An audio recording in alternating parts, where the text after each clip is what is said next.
might not recognize the name Barry Anderson, but I'm pretty sure you'd recognize his work. He's been some of the biggest mascots on the biggest stages. From Benny the Bull, to Cheez-Its Prince Chedward, to last year's viral bowl sensation the Pop-Tart, he has made a living out of portraying these characters. However, his career began up in Missoula, Montana, as Monty Bear. My friends and I, we went to, all of the football games when we were in college.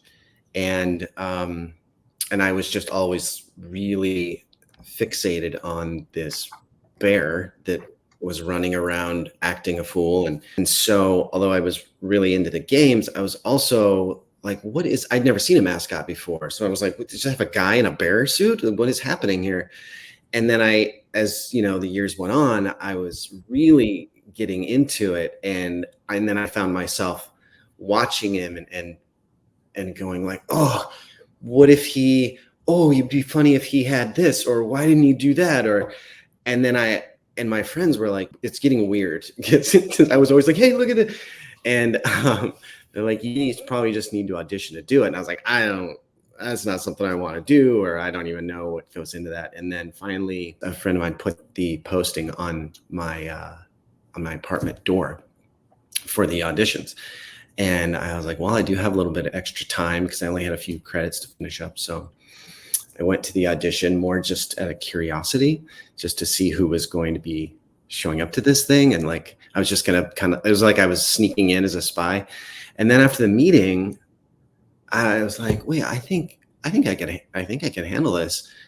And it just kind of all made more sense. And I was seeing who was auditioning, and I was like, I think this seems like kind of cool. So, and then once the audition happened, which was a very odd experience because I'd never worn a costume like that before. So the audition is like, they just put you in the costume at the time it was like in a equipment closet and up in the volleyball courts. And they just put you in, it's kind of dark in there. And then they open the door and you come out, and then you're on, and there's like a judging panel, and you're just supposed to go and have a routine. And so I'm a little claustrophobic in it at first. I can't really see, I can't breathe, because that costume, like you look out of the nose that first year. And I was like, oh man, this might've been a mistake.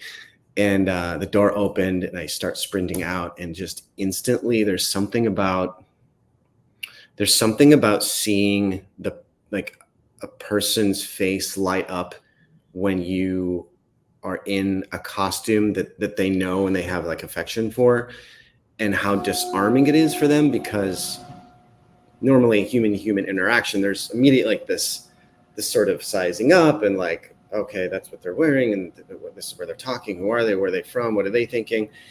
And you put a costume on that person, and all of a sudden, all of those things go away. You're just immediately like enthralled, and you have this complete vulnerable love for this creature, even though it's just the same person. He just has a costume on. So I ran out. I could see everyone's face light up.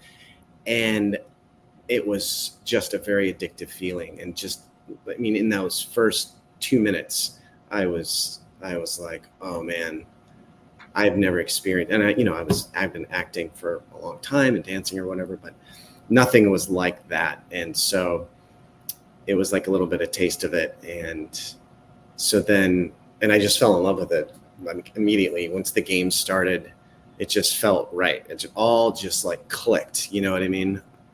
So did it for, all 3 years. But after the second year, I met a professional mascot, and he's explained that it's a real job. It's a great career. It can be,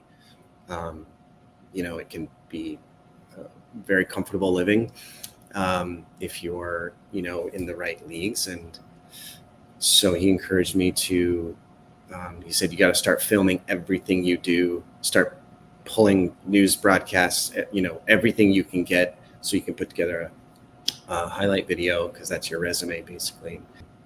And then the Bulls, they were sort of secretly auditioning people because they were going to revamp their whole mascot program, the guy that they had had for about 18 years was stepping down. It was always a part-time job there, and they wanted to sort of catch up with the rest of the NBA and professional world and make it a full-time job. And they wanted to redesign the costume, and it's one of those things where all the stars aligned.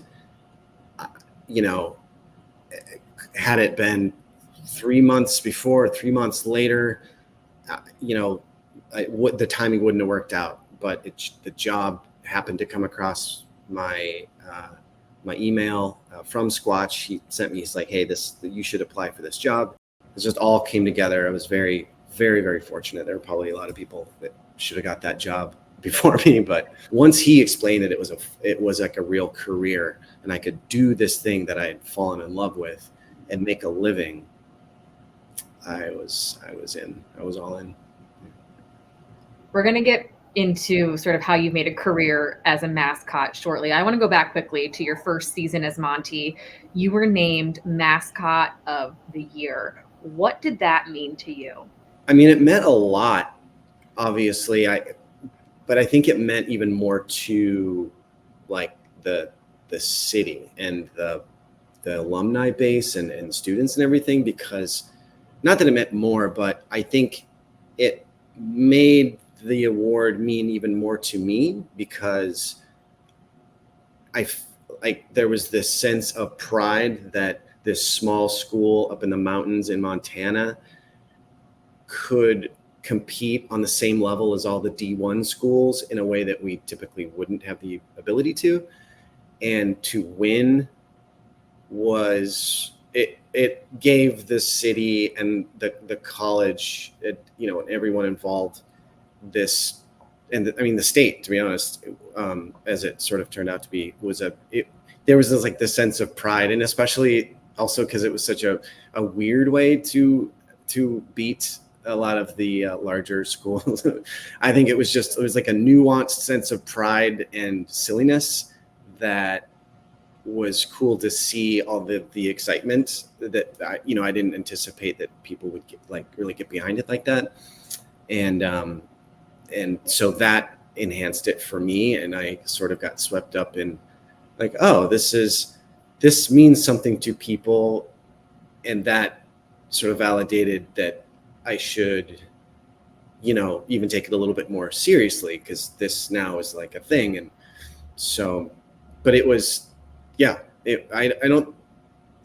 obviously was sort of the beginning of kind of what ended up getting me to the Bulls, but I think it also kind of started the sort of the rise of the expectations of what Monty would be kind of moving forward. Which I think is also kind of cool.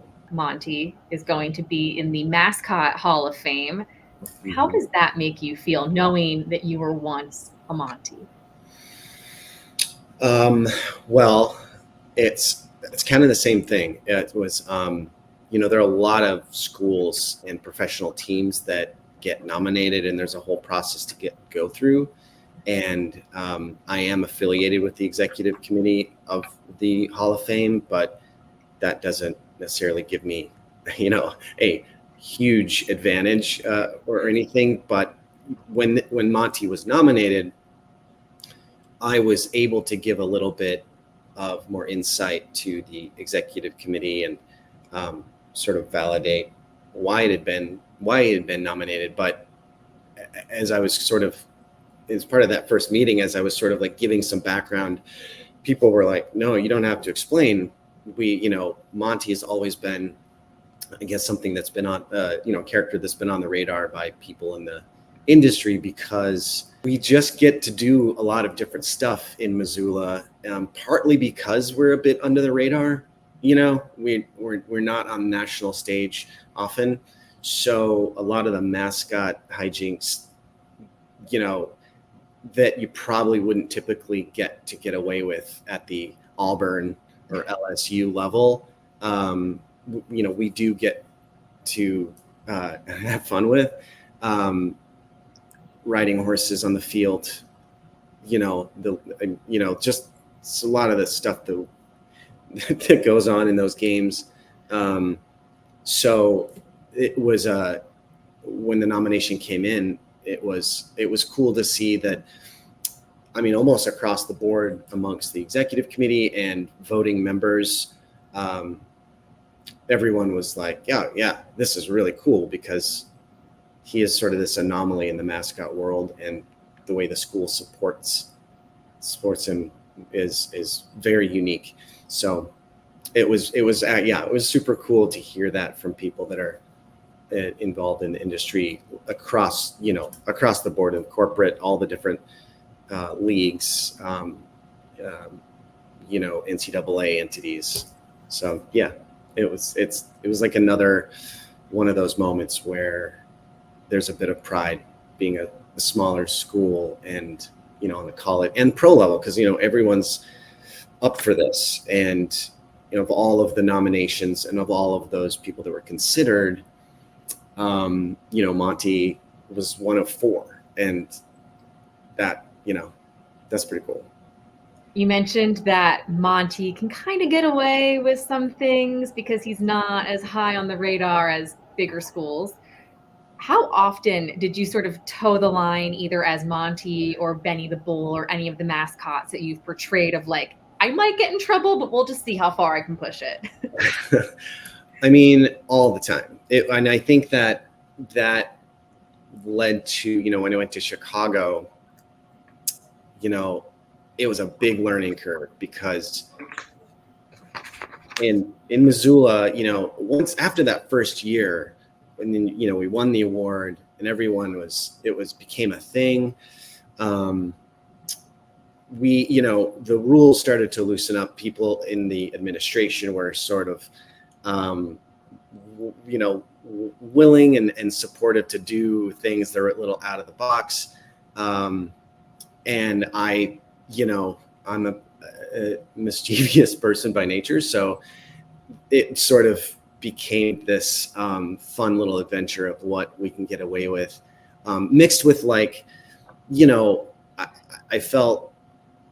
kind of felt like, even though we're doing a lot of these things, we should still kind of go about it right, in terms of, you can push it, but then there's a way to push it but cover yourself a little bit. So we started doing, I would go into the refs room, the officials room, before every game, and it just kind of became tradition. I would go in just for 60 seconds, just say hello, introduce myself, let the officials know that I'm out of the field probably more than they're used to for other NCAA games. And, I'm never out there to show them up or make fun of them, but I definitely, given the right moments, if the mood of the game is right, it's not late in the game, it's not tense, there's no controversial calls, I would love to be able to be in the vicinity and read the situation. And if you're up for a lighthearted moment, I think the crowd would love that. And the officials know that if it's done in a way that they feel taken care of and protected, they know that moments that an official or referee can show a bit of humanity and a lightheartedness, especially supportive, with the mascot or whatever's going on, it buys you a little bit of leash with the crowd.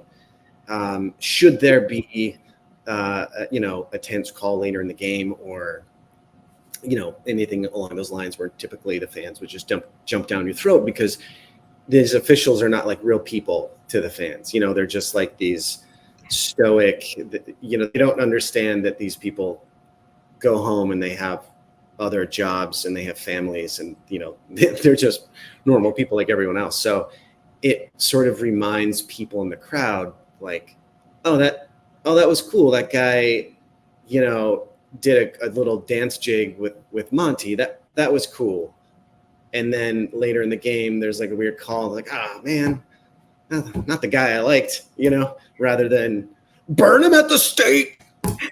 So it was, that was, I think it was always for me, like, push it, but not in a reckless way. You've been Monty, you've been Benny the Bull. Who are some of the other big name mascots that you have portrayed over your career? I mean, really, it was Monty. I mean, that was my first time wearing an animal costume. And then it went to Benny for a long time. That was my whole experience. But since then, now that I've sort of taken on my own path, and have my own, business, I work with corporations to help, solve all of their mascot needs. Getting to be the official Tony the Tiger, or this guy, the first Cheez It Bowl mascot, and then they have another one. The Pop-Tarts mascot campaign was really cool last year. So now being involved with corporations, you start getting involved with, and that's like a whole new world, and I love it because in the corporate world, your mascots are even just as, or if not more ridiculous than in the sports world, because generally in sports, it's like you're a bear, you're a dog, you're a lion, maybe you're a Philly fanatic, kind of like what is it character.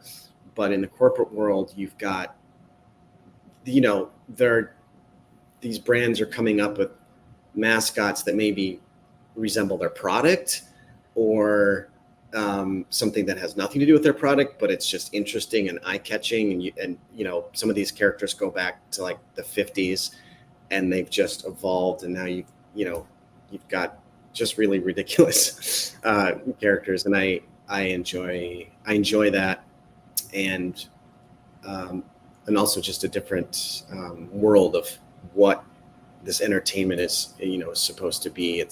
It's kind of cool being on that corporate side without having to live the corporate job life. So you've gone from being a mascot to helping companies create their mascot. Yeah. That's really cool. Yeah. They will bring you in at a certain point, and then you kind of help guide them, with how the costume should be made so that a person can actually be in it, let alone entertain, and all of the things that kind of go in behind the scenes that aren't generally taken into account. And then, what are we going to do with this thing? So I'm brought in at various points, and help in different ways. Some maybe do need a mascot from scratch, some from scratch, and some just need some guidance on what to do with it, or we need help finding talent to be in it, and I can help them do that, or I can do that. Really whatever they need. When you look back at your career as a mascot, where is the coolest place that job has taken you? And it can be from any mascot you've portrayed. There are some more ethereal ways to interpret that. There have been some really incredible experiences and moments within performing, be Monty or Benny or anything since then, that were more in this moment, like you're saying, situations, and some of them are small. Some of them are just there was a kid, I'm going to try to keep it together here. There was a kid here in Chicago who had been diagnosed with a terminal disease, and he had to have his leg amputated. I mean, this kid is 8. So he had to live that life for a couple of years before he eventually passed away. And when they fitted him for his prosthetic leg, you can have designs built. You can have, they're not just like these flesh, colored options anymore. So if you want to have checkers or stripes or dots, or you can have, your favorite sports team sort of printed on these. And he chose to have some illustrations of Benny the Bull on his leg. and they had sent pictures in of it, and so we arranged to go to his school and surprise him with some tickets to a game, and a bunch of clothing and merchandise. It was just we just hooked him up in his classroom, and we had seen him then a couple other times through over the next couple of years at various events. And even though I never met him out of the costume, there was this like understanding that there was like a bond that was hard to explain. So those kinds of things are hard to kind of put into words and what that means. But certainly those are the times that were probably the most meaningful, because they had nothing to do with the games. But then shifting gears geographically and situationally, there were other more broader things that were, you've got the All-Star games, you've got, all these little situations that happen within these larger mixed fan events. Carrying Kevin Hart over my shoulder across the court during an All-Star game was definitely a highlight at one point. But there were a lot of versions like that. With Pop-Tarts, we just got back from South Africa, where we shot commercials down there. That was an amazing experience. The travel over the years has been really cool, being able to go around the world and get paid and wear costumes somehow for a living. I spoke with one of the current Monties a couple weeks ago, and I asked him if he knew you, and he said, "Of course I know Barry. He is the GOAT of mascots. Everything he touches turns to gold." What does that mean to you to hear that? It definitely means a lot. Being in this as long as I have now, it's really weird. You start meeting people who were literally children watching these videos on YouTube and now have become professional mascots, and they sort of share this story of like, I wanted to be a mascot because I saw these YouTube videos and you were doing all these ridiculous things, and I was just like, that's what I want to do. And now they're doing this, for a profession. And it's at one moment you're kind of like, oh, I'm so old, I don't like that. And then, but it's mostly just a great feeling. It's weird to think that something you've done could lead to sort of life decisions that someone might make. And, it's still a little bit odd to think about, but it's very, it means a lot. And especially like in the Monty brotherhood, there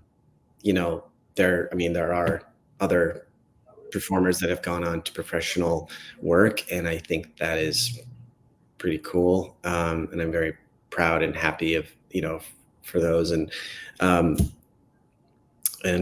think it'll be cool. I think we're trying to get a bit of a group together for the game where they're going to sort of induct Monty.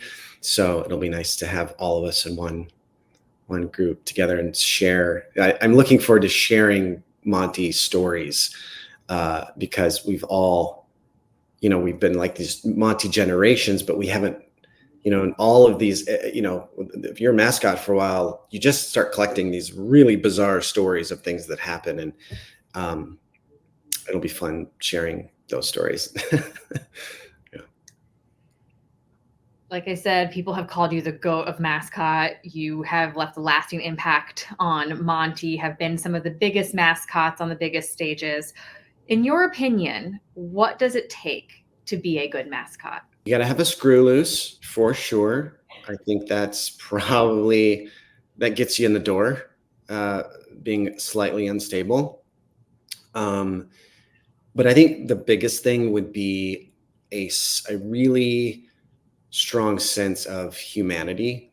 And I'm always working to like have more of that, of course, as we all should, even at a costume. But I think when you're in these costumes and you're performing live in front of fans, or doing video work, fans on audiences will respond and be engaged and enthralled, in what you're doing, if they feel that you get it from a human level, and not just, I'm going to go out there and perform and do wacky stuff and do flips because I think it's fun. It needs to connect with people, and in every situation there needs to be, people need to feel like they understand what you're doing and why, and it's done in a respectful yet mischievous way.